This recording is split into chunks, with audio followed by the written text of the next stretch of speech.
Hey Shore, it's Cameron. Hey, welcome to the last week of hashtag LTD. We are so stoked to be ending on a really high note. This week we're going to be talking about how to break out of the cage of routine and what that kind of looks like in your life. Maybe you feel like you've been trapped or stuck with where you're at in life and things just keep repeating over and over again with no results. Well, we're going to talk about that this week in small groups, so check out this clip of one of the premier communicators in the country, Pastor Steven Furtick. Sometimes the more you talk, the more you'll talk yourself out of what God has promised to you. Sometimes the best strategy is just shut up and march. Now notice in all that I just read to you, what Joshua did not tell the leaders. Oh, he gave them the instruction, march, but he didn't tell them how long they'd have to do it.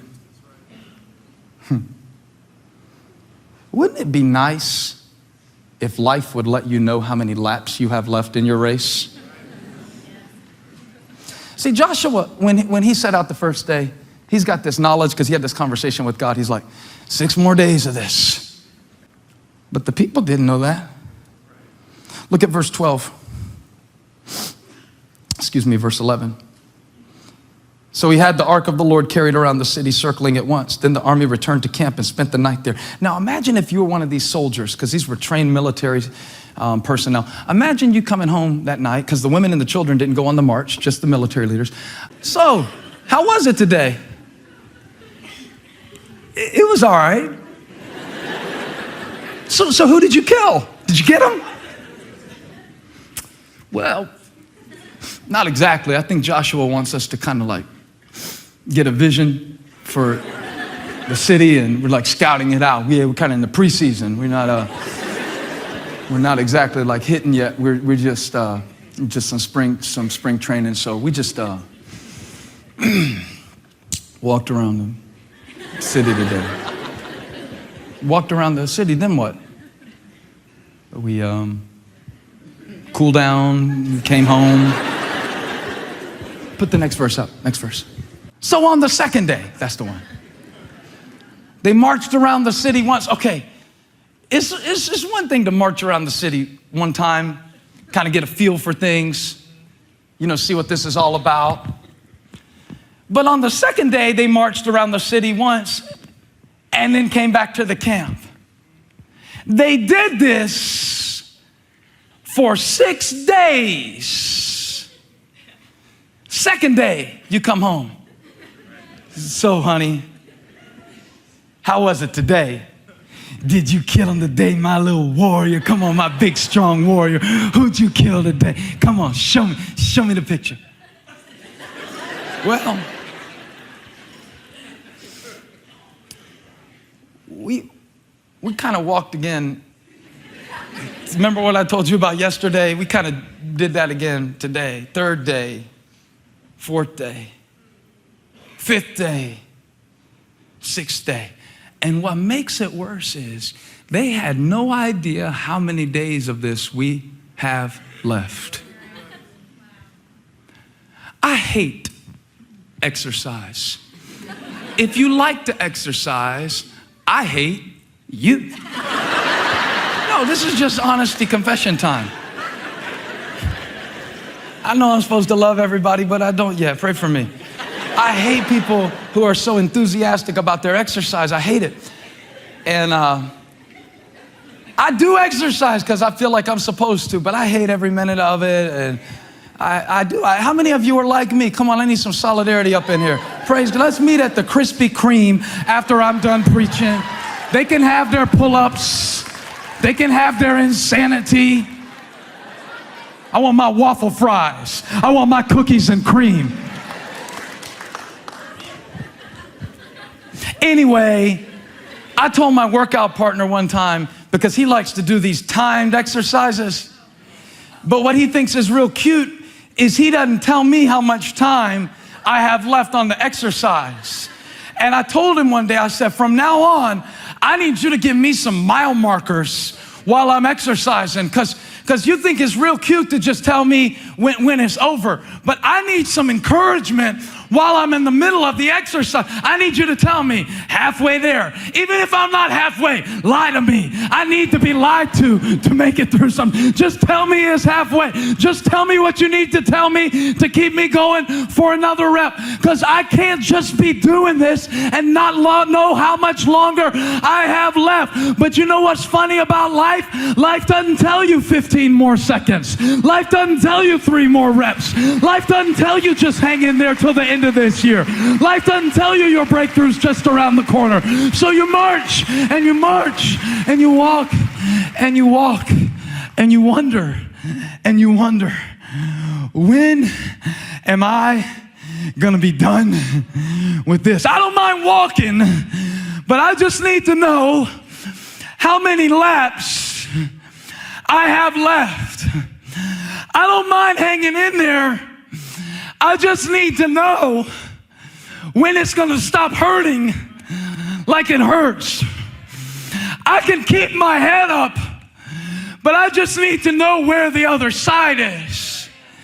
And see, when you're on the 3rd lap and the 4th lap and the 5th lap and the 6th lap, and you've been addicted to this all your life, and you keep trying to break the addiction, but you keep falling harder every time you fall again. I don't mind continuing the pursuit, but I just need to know when this process is going to be through. And see, the 3rd reason people stop short of total victory is because the process is open-ended. It'd be one thing if life was like NASCAR. Because in NASCAR, I'm not a fan. I'm not. I don't have anything against you if you are, but I'm not a fan of NASCAR. I don't know why I'm screaming about it, but I got stuck in this register and I can't come out. It happens sometimes. But in the bottom of the screen, I saw in the NASCAR race, it tells you how many laps they have left. And then I started studying about NASCAR on Wikipedia. And I found out that when you only have 1 lap left, they wave the white flag to let you know this is lap number 7. This is the last one. This is it. If you can make it around here, your race is done. But life doesn't wave a white flag. So then we wave our white flag, not even knowing that just around the next turn, just around the next sacrifice, just if you can make it through this season, just if you don't give up in this trial. See, the reason you can't stop is because you might be on 6 and not even know it. You might be so close. Wouldn't it be a shame for you to quit when you're this close? Wouldn't it be a shame for you to walk away when you've come this far? Wouldn't it be horrible for you to bail out when you're just this close to victory? You can't stop on 6. You can't walk by what you see. You can't give up because it doesn't feel good. You can't let people talk you out of it. You can't let your emotions stop you from moving forward. This message is for somebody who's walking in circles. And there's a promise God has made you. And there's a problem in the way. And you're walking. And you're walking. And you're walking. And you're at church. And you're trying. But you're wondering, how much longer are we going to have to walk around these walls? How much longer am I going to try to eat better only to put the pounds back on, 5 more than I dropped. How much longer?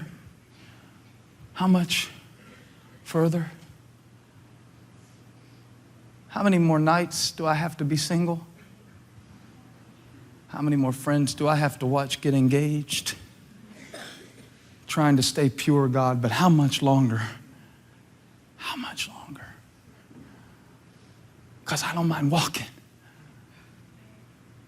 But I'm about to wave my flag if you don't wave yours. But see, it's in walking around the walls 6 times. It's in walking around the walls in your own strength and nothing happens. Why would God let me circle these walls 6 times? Why not just knock them down on the first lap? After all, wouldn't that be more efficient? Come on, God, we got stuff to do, people to see, cities to subdue, a promised land to occupy. Come on, God. Can we get these walls down now? God says, not until you've taken 6 laps. Because I need you to know, once you get inside your promise, who brought you there. See, if I didn't make you circle, if I didn't make you look at those walls, you'd think it was your shout that brought the walls down. You think it's because you're so good, and then you wouldn't be prepared for the promise. I found a verse in Hebrews chapter 10, verse 35. The writer of Hebrews is speaking to some Christians who are being persecuted. Check out what he says. He tells them, don't throw away your confidence. It will be richly rewarded. You need to persevere so that when you have done the will of God, see, you don't have to feel it to do it.